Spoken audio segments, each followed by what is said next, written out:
Boa noite, amigos. Vamos retomar o estudo do Evangelho, iniciando com a prece.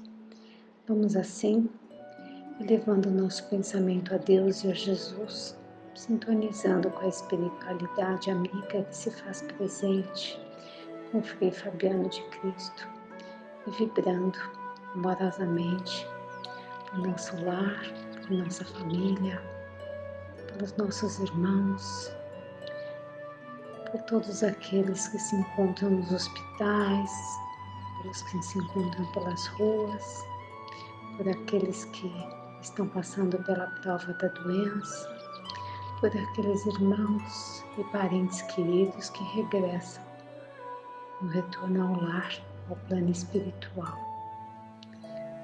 Vamos pedindo a Deus e a Jesus que ampare a cada um e proteja. Pai nosso que estás no céu, santificado seja o teu nome. Venha a nós, Senhor, o teu reino. Seja feito, Pai, a tua vontade, assim na terra como em todo o universo. O pão nosso de cada dia nos dai hoje e sempre. Perdoa, Senhor, as nossas dívidas, à medida em que aprendemos a perdoar os nossos devedores. E não nos deixe cair em tentações, e livra-nos da prática do pensamento de todo o mal. Que assim seja, graças a Deus. Retomaremos o estudo do capítulo 5, Bem-aventurados aflitos, causas anteriores das aflições, e o Evangelho nos diz: mas se há males nesta vida, de que o homem é a própria causa, há também outros que, pelo menos em aparência, são estranhos à sua vontade e parecem golpeá-los por fatalidade.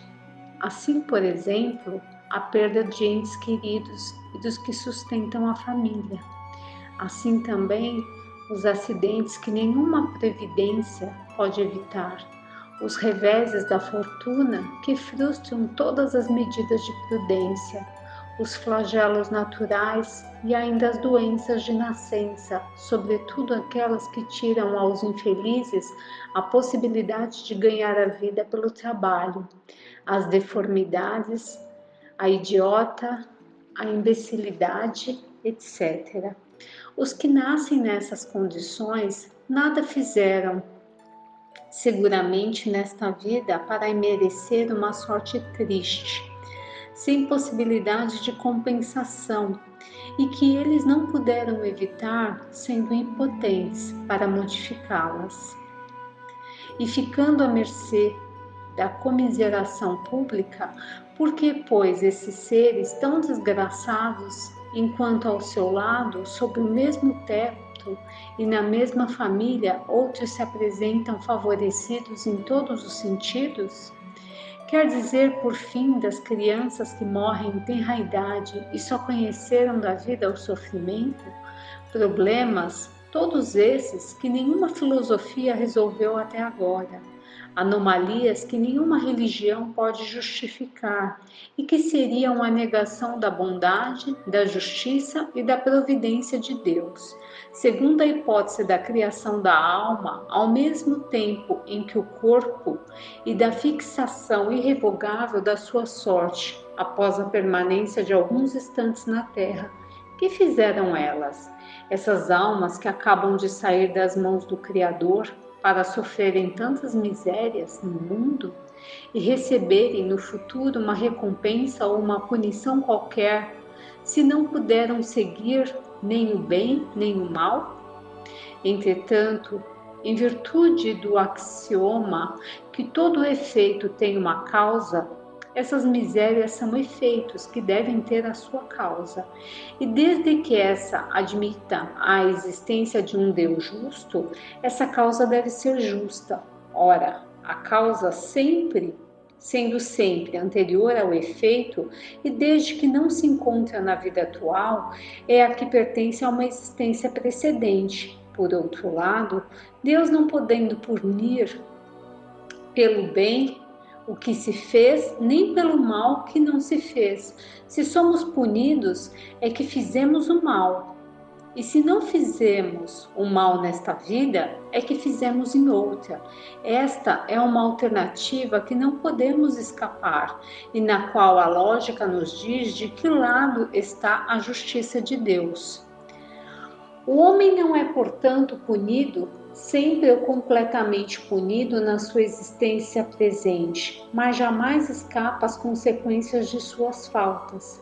A prosperidade do mal é apenas momentânea, e se ele não espia hoje, espiará amanhã, pois aquele que sofre está sendo submetido à expiação do seu próprio passado. A desgraça, que à primeira vista parece merecida, tem, portanto, a sua razão de ser, e aquele que sofre pode sempre dizer: perdoai-me, Senhor, porque eu pequei. Os sofrimentos produzidos por causas anteriores são sempre como os decorrentes de causas atuais, uma consequência natural da própria falta cometida. Quer dizer que, em virtude de uma rigorosa justiça distributiva, o homem sofre aquilo que fez os outros sofrerem. Se ele foi duro e desumano, poderá ser, por sua vez, tratado com dureza e desumanidade. Se foi orgulhoso, poderá nascer numa condição humilhante. Se foi avarento, egoísta, ou se empregou mal a sua fortuna, poderá ver-se privado do necessário. Se foi mau filho, poderá sofrer com os próprios filhos, e assim por diante.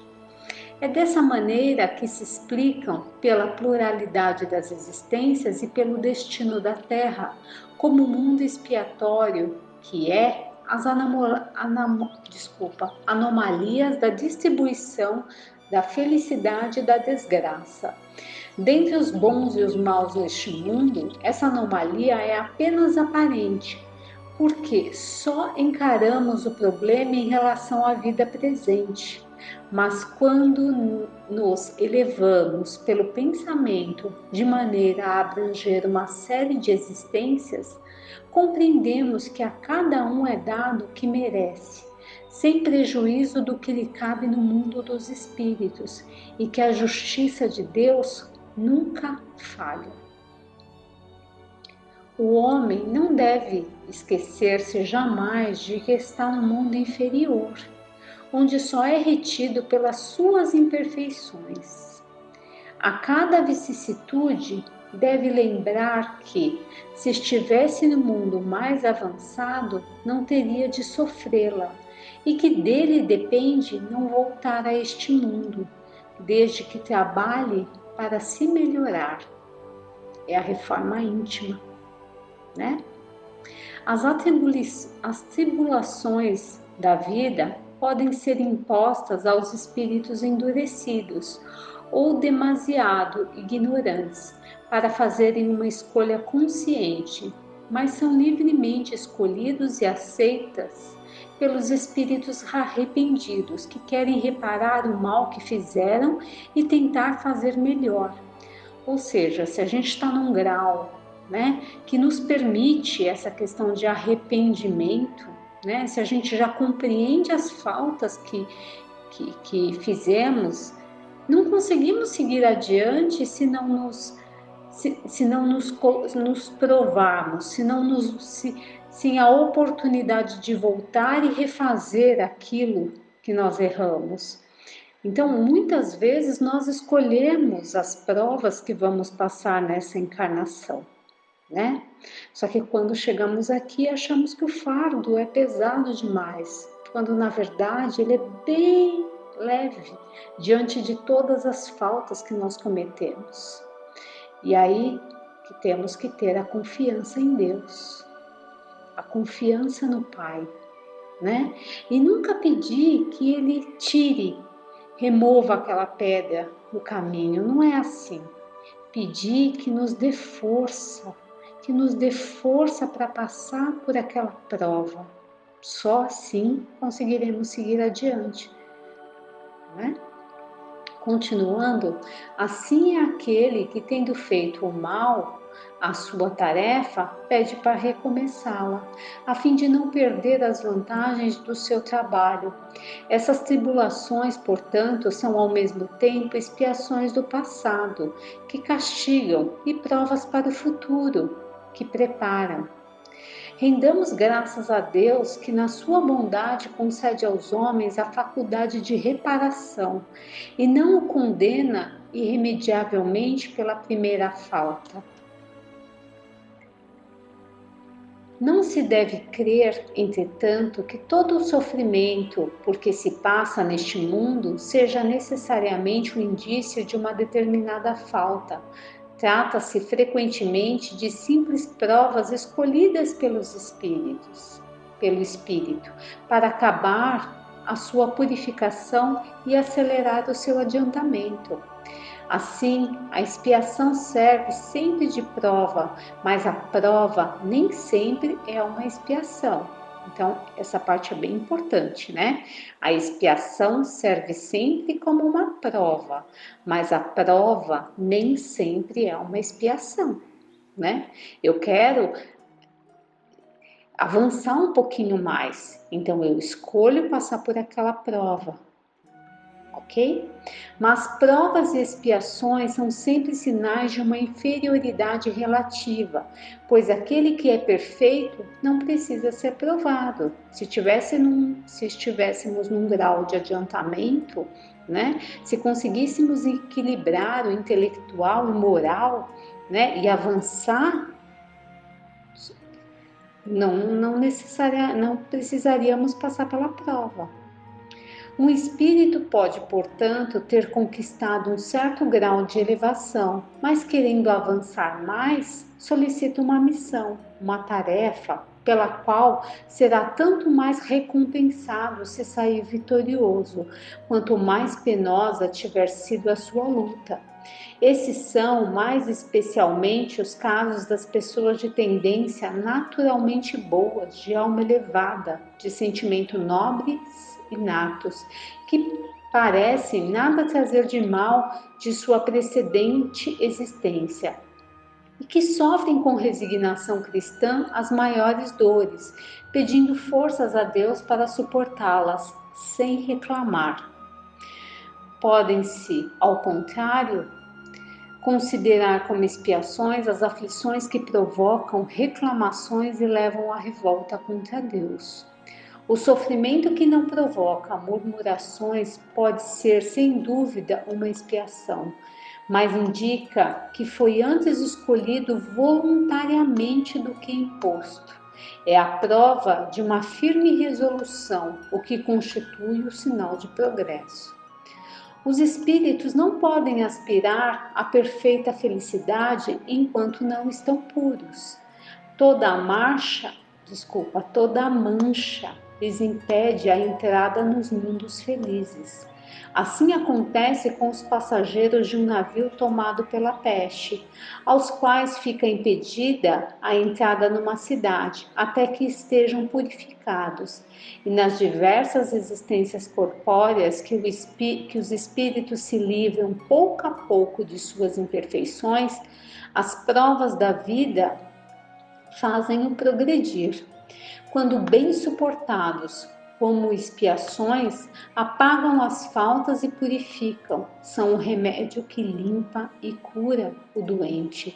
E quanto mais grave o mal, mais enérgico deve ser o remédio.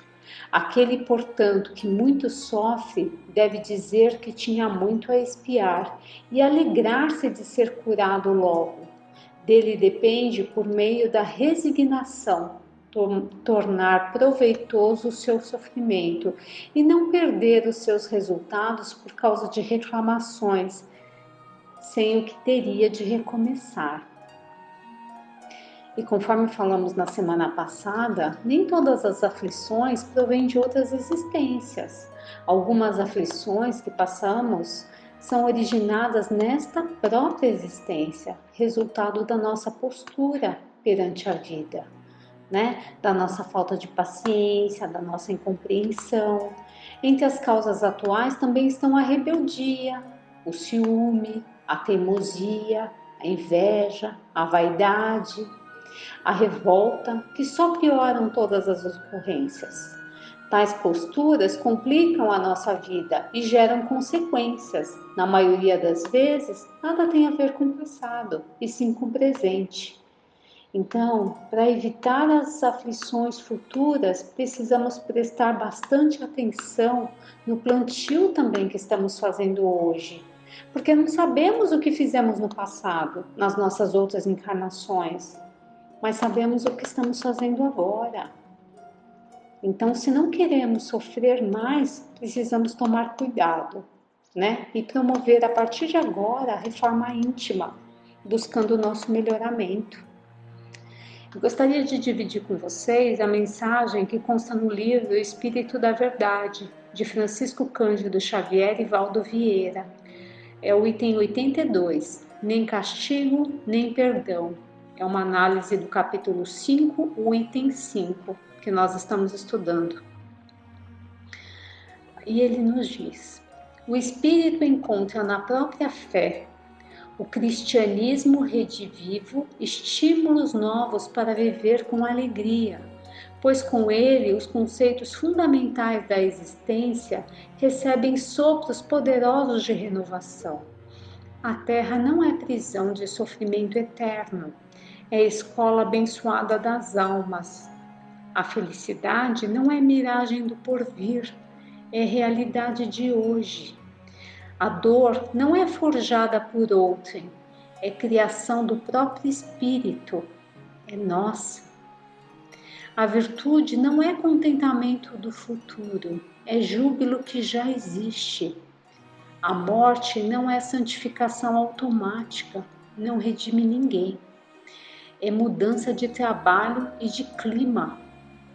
O futuro não é surpresa atordoante, é consequência dos atos presentes. Acabamos de falar sobre isso. O bem não é conforto do próximo apenas, é ajuda a nós mesmos. Deus é equidade soberana, não castiga nem perdoa, mas o ser consciente profere para si mesmo as sentenças de absolvição ou de culpa ante as leis divinas. Nossa conduta é o processo, nossa consciência é o tribunal, é a nossa própria consciência que é o tribunal que nos julga. Não nos esqueçamos, portanto, de que se a doutrina espírita dilata o entendimento da vida, amplia a responsabilidade de cada criatura. As raízes das grandes provas irrompem do passado, subsolo da nossa existência. E na estrada da evolução, quem sai de uma vida e entra em outra, porque berço e túmulo são simultaneamente entradas e saídas em planos de vida eterna. Essa mensagem é de André Luiz. Então, tá aí, né? Que possamos refletir sobre essa mensagem e pensar que é a nossa consciência que nos pune, não é Deus, né? E para finalizarmos o estudo de hoje, divido com vocês uma mensagem extraída da redação do Momento Espírita, que tem como base o Livro dos Espíritos, a questão 919A, de Allan Kardec. Exame de consciência. Eu já ouvi essa mensagem e eu achei ela bem oportuna para a nossa leitura de hoje, né? Que fala sobre a questão de aflições futuras e de que forma eu posso me preparar para que eu não sofra amanhã, né? O que eu posso fazer para melhorar? E aí ele nos traz essa mensagem de exame de consciência, e essa mensagem nos diz: quando chega ao final do dia, depois das lutas, dos trabalhos exaustivos, você procura o seu lar. Não importa como ele seja, se for uma casa pequena, um apartamento modesto ou uma enorme mansão. é o seu lar, o lugar onde você se sente verdadeiramente à vontade, que você se sente em casa, no aconchego do lar.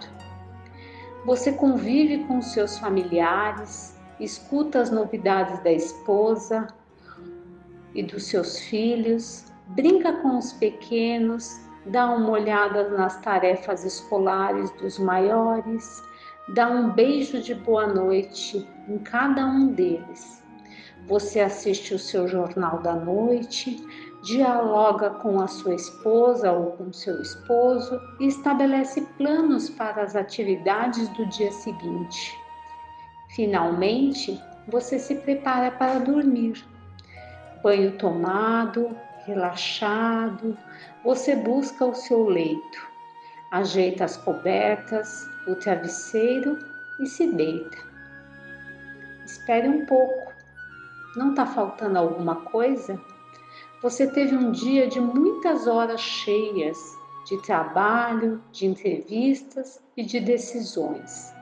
Você alimentou o seu corpo, abraçou os seus amores, compartilhou decisões importantes com sua esposa e o dia está para findar. Que tal fazer um exame de consciência para avaliar como foi o seu dia? Faça para você mesmo as seguintes perguntas: será que cumpri neste dia todos os meus deveres? Pense, deveres profissionais, sociais e familiares.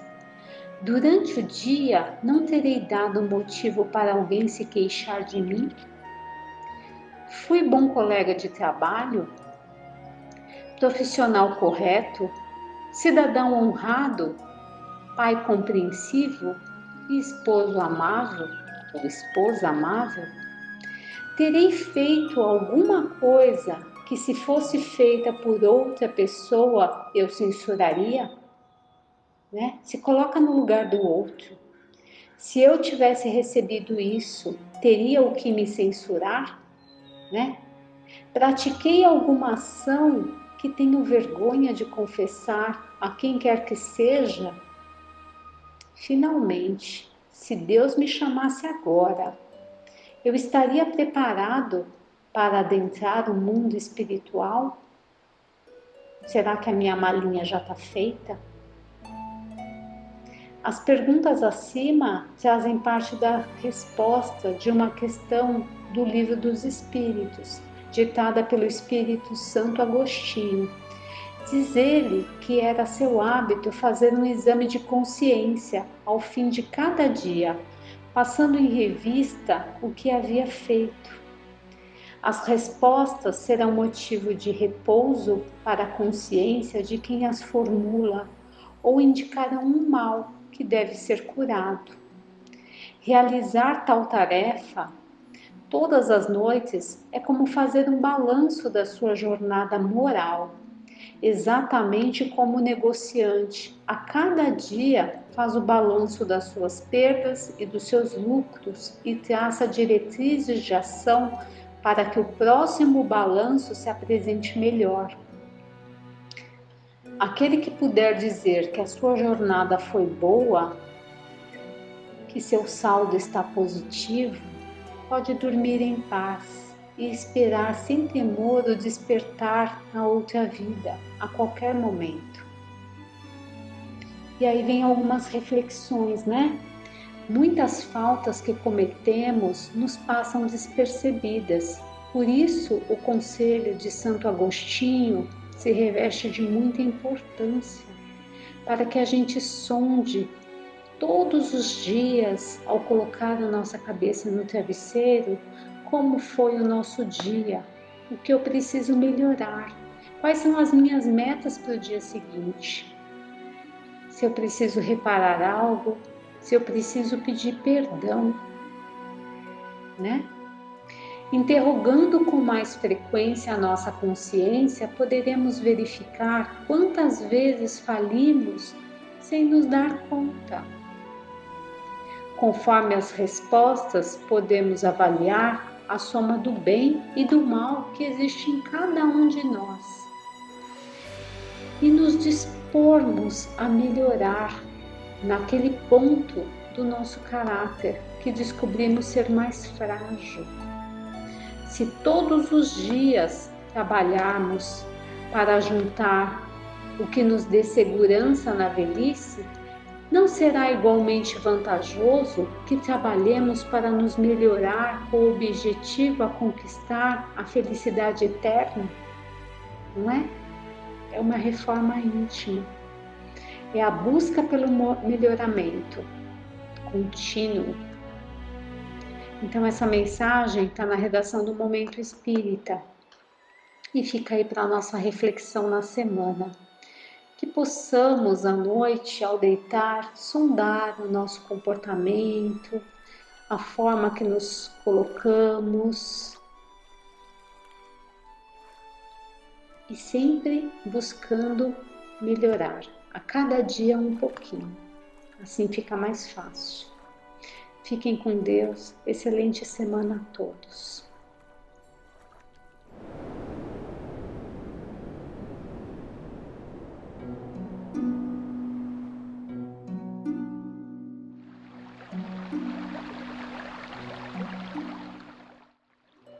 Bom dia, ou melhor, boa noite a todos. Estamos dando início a mais uma quarta-feira de leitura e de estudo do nosso livro Diversidade dos Carismas, do Hermínio Miranda. Para começar, nós vamos fazer uma leitura de um capítulo aqui do livro O Médico Jesus, do José Carlos de Luca. E esse capítulo tem por título Sem Preocupação. Começa com um pequeno texto de Bezerra de Menezes que nos diz o seguinte: para que os nossos irmãos convalescentes apresentem melhoras expressivas e seguras, pedimos-lhes de nossa parte manterem o pensamento a cavaleiro de preocupações absorventes, a fim de que suas energias se refaçam com a solidez necessária. Então, como preâmbulo, ele coloca esse texto, e vamos então ao texto que ele nos diz aqui. Evite a preocupação, pois ela consome nossas melhores energias, que antes deveriam ser canalizadas para a resolução das dificuldades orgânicas. A preocupação gera tensão e ansiedade, cujas emoções aumentam a produção dos hormônios responsáveis pelo estresse. Sem que estejamos com a mente livre de temores, dificultaremos qualquer processo de cura. Diante de um problema, avalie. Se algo puder ser feito, faça logo e não se preocupe. Muitas pessoas vivem preocupadas com seus problemas e doenças, mas estão com as mãos desocupadas e com as horas vazias de tédio. Deus jamais fará algo que nós mesmos já temos condições de fazer. Em regra, quem muito se preocupa, pouco se ocupa. Todavia, se nada mais puder ser feito, também não há razão para se preocupar, porque a resolução do problema já não está mais em suas mãos. Nesse caso, deite-se e vá dormir, pois Deus permanece acordado, trabalhando pelo melhor em seu benefício. No relaxamento está a cura para muitas das nossas enfermidades. Relaxar é soltar os pensamentos de temor, deixando que eles se afastem de você como um balão que se perde no céu. Todas as nossas aflições são frutos de um determinado pensamento. E pensamento é algo que podemos mudar a qualquer tempo. Por que pensar no pior se você pode pensar no melhor? Por que acreditar na doença e não na saúde? Por que não deixar que a sabedoria divina que habita em você realize o trabalho de cura? Por que você não dá uma chance a Deus? Pois é, está aí então esse nosso texto de Lucas, para que a gente reflita um pouco, não é mesmo? Em seguida vamos então à leitura do Diversidade dos Carismas aí do Hermínio. Na semana passada, nós paramos no item 9 do capítulo 15, né, que fala sobre a psicofonia. E vamos então, de onde nós paramos aqui, iniciar a nossa leitura. Em outra oportunidade, Regina foi levada a um campo onde o espírito com o qual estava programado o contato havia enterrado dezenas de pessoas que ele assassinara quando encarnado. Só esta incrível façanha é suficiente para evidenciar o vigor de sua mente e a relativa facilidade com a qual manipulava os recursos da hipnose. Não só conseguiu arrebanhar suas próprias vítimas, certamente comprometidas também gravemente perante a lei, como reduzi-las à inação, convencendo-as a se deixarem enterrar. A terrível entidade estava de plantão debaixo de uma árvore e dali não concordava em arredar o pé. Feita a ligação, pôde então ser doutrinada, e já na reunião seguinte foi possível levá-lo à sala mediúnica, obviamente indignado porque o haviam afastado, segundo ele, pela violência de seus domínios. Por motivos inteiramente diversos, também os contatos com alguns mentores ocorrem por incorporação ou ligação à distância, como já vimos. Uma dessas entidades, por quem a médium tem uma ternura muito especial e antiga, pois Regina foi sua filha em um agitado período da civilização egípcia. Certa vez comunicou-se dessa maneira: encerrara-se o atendimento da noite aos espíritos necessitados, quando Regina divisou ao longe, através de um cone luminoso, a figura da entidade. Foi de lá mesmo que ela começou a transmitir-lhe seu pensamento, mas não por incorporação ou contato espiritual, e sim por palavras via telepática. Ela parecia falar e Regina repetia o que ouvia como uma intérprete.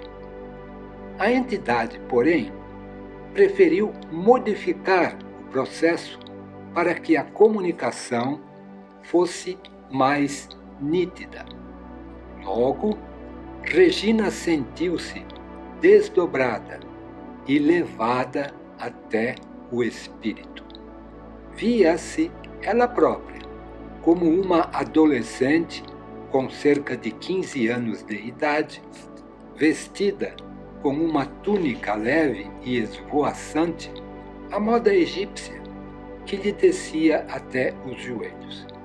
A entidade estava num local à beira-mar, em frente a um lindo bosque.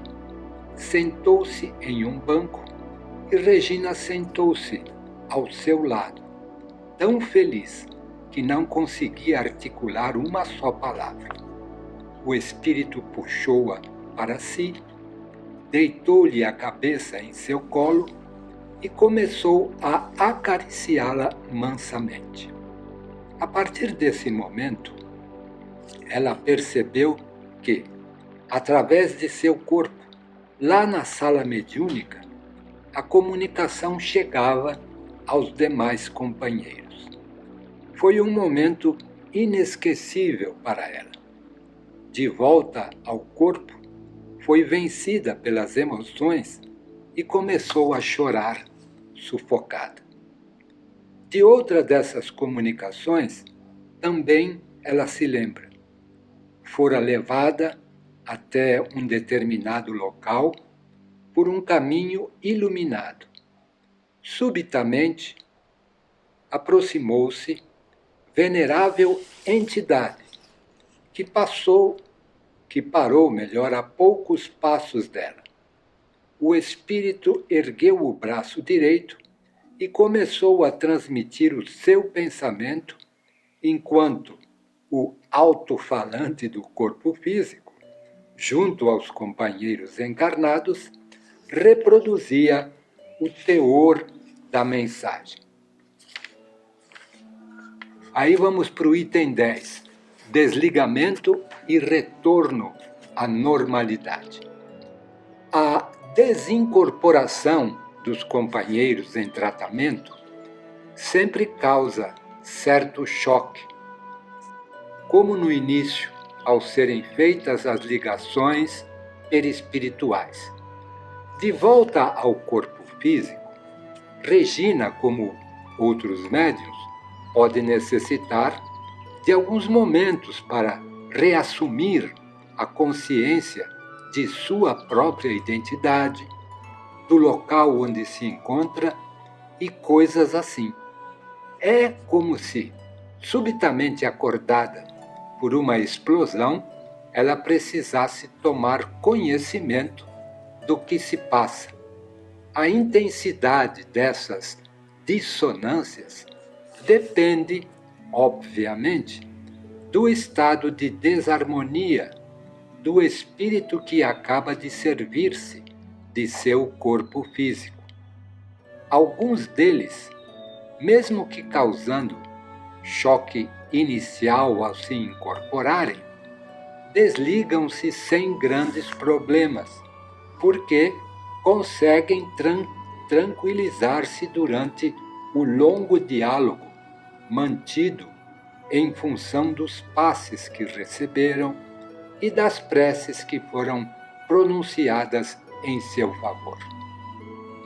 O mais comum, no entanto, é o desligamento algo traumático. Traumatismo, aliás, que dura pouco, pois ela costuma ser atendida prontamente, com passes transversais de dispersão e, em seguida, passes longitudinais tranquilizadores ou imposição de mãos sobre a testa e a nuca, por exemplo, sobre a garganta, quando particularmente afetada, ou ainda sobre o plexo solar. Algumas situações específicas podem ocorrer entre as muitas variáveis possíveis. Às vezes, por exemplo, o espírito ameaça continuar incorporado. Embora nunca o tenham conseguido, é certo que a luta que se trava deixa Regina exausta, quando afinal a entidade se desliga. De outras vezes, ela própria reluta em reassumir os controles de seu corpo, dado que a sensação de euforia e de liberdade, ou a convivência, por alguns momentos, com entidades muito amadas e carinhosas, acabam por gerar na sua mente a passageira ideia de que seria preferível ficar lá, naquele outro mundo melhor, onde as pessoas são tão maravilhosas. Mas isto também é passageiro. Logo, logo, o canário que voou pelo espaço livre e cantou a melodia do amor universal, volta, abre a porta da sua própria gaiolinha, fecha-a atrás de si e vai cantar o cântico melódico da saudade do futuro, quando um dia estará livre para sempre. Acontece ainda ela reassumir o corpo, mas ficar por alguns momentos debruçada sobre a mesa, um tanto inerte. Ouve o doutrinador que lhe fala e pede que volte, mas a princípio não consegue mover-se. Só após uma série de passes de dispersão ela reage, afinal, ao estado de lassidão e reassume os controles mentais.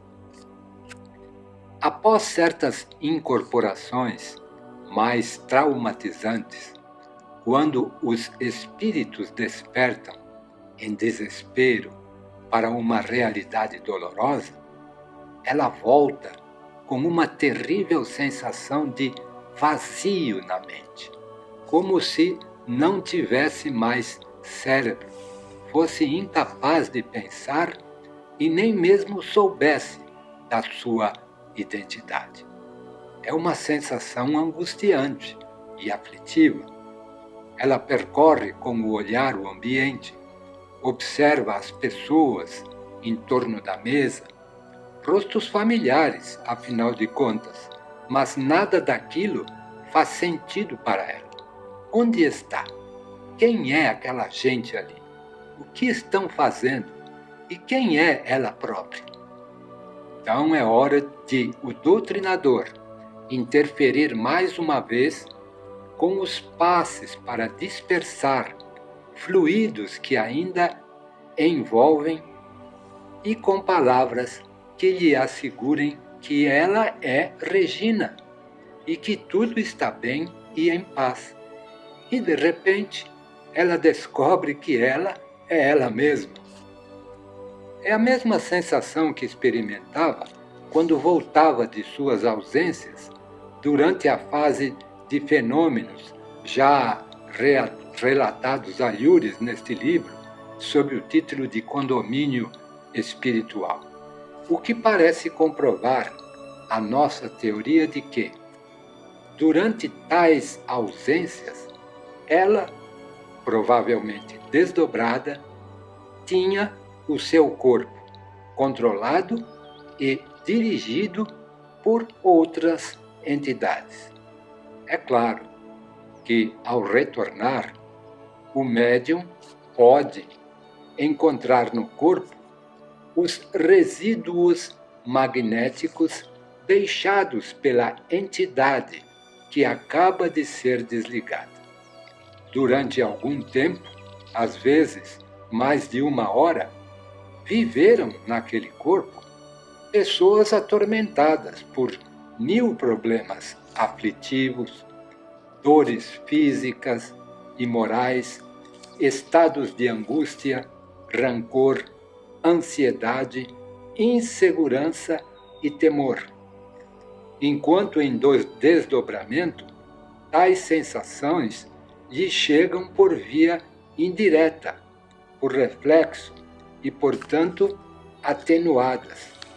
De volta ao corpo, reintegrado a todos os seus dispositivos sensoriais, ela sente uma realidade física, a presença da dor concreta, pessoal, como se fosse sua própria.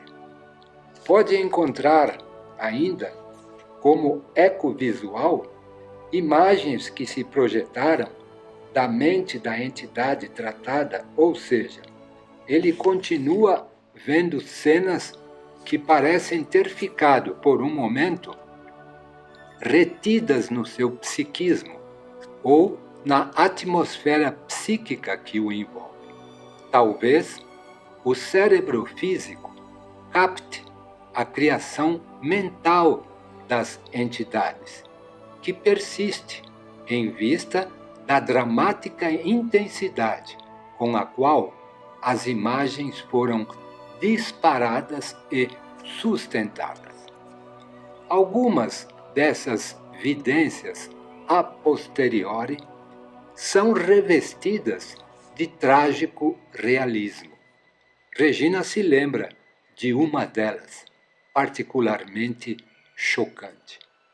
Um homem amarrado a um cepo, com a cabeça esfacelada por sucessivas arremetidas de um daqueles infernais instrumentos de agressão medieval, constituído por uma bola cheia de pontas de ferro por toda a superfície e que gira presa por uma corrente também de ferro, a um cabo como que de um chicote.